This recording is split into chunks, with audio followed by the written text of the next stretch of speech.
All right, excellent. So let me start by saying that for most companies, the proliferation of customer service channels is really both a blessing and a curse. It's a blessing in that companies now have a whole new array of opportunities to resolve customer issues, and if they're doing a good job to increase customer loyalty and retention. It's also a blessing in that companies can potentially also generate new revenue opportunities.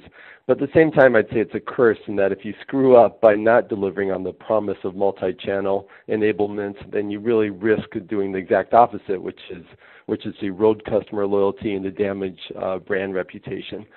So the goal here is, you have this opportunity to actually move the customer service function from being a call center to closer to being a profit center. You have the opportunity to really enhance the customer experience, but man, you don't want to mess it up. And especially today, we live in this world where there's just so many market alternatives for most products and services.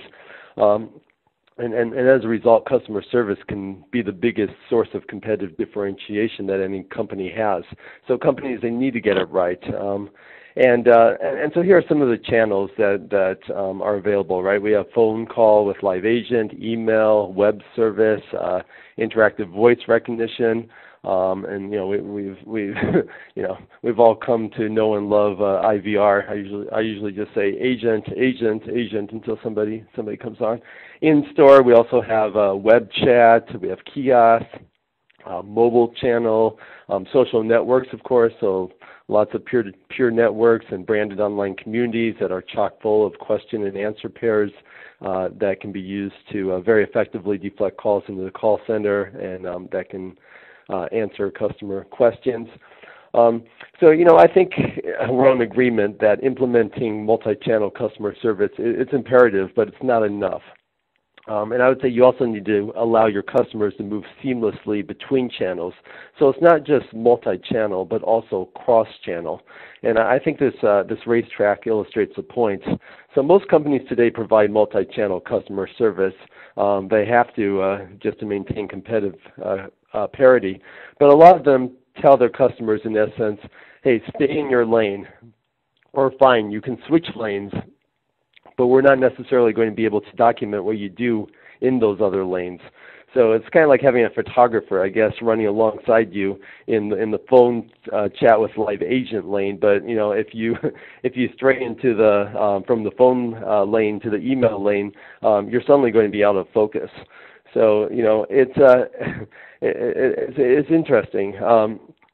Does the call center agent know that you made an inquiry yesterday to customer service? Does the call center agent know that you made, does the agent have access to the transcript from that session or to the previous email exchange? Is the account information that was updated by the associate who helped you at the customer service counter at the local branch office now reflected in your online profile and account information?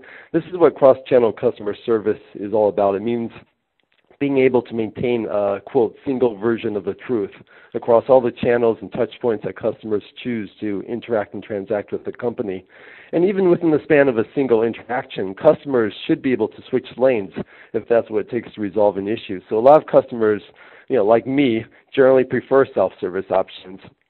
I'm antisocial. I don't like to waste time on hold and then have to explain the problem to another human being. But there are also times that you can't resolve the problem using the online tools, and what information you already provided via web form or via an email exchange, well, that should be automatically transferred as your interaction gets escalated to a live agent. And by the way, customer interactions are often broken within the same channel, right? So we all have these experiences where we're forced to jump through all the hurdles of an IVR. Please enter your name, please enter your account number, please enter the last 4 digits of your social security number, and then we only find out that again we finally get transferred to a live agent, and they have no idea of who you are, and they start the conversation by asking for the same exact information all over again, like the first time was just a dress rehearsal. So that's really a great way to infuriate your customers even before they've told you the nature of their problem.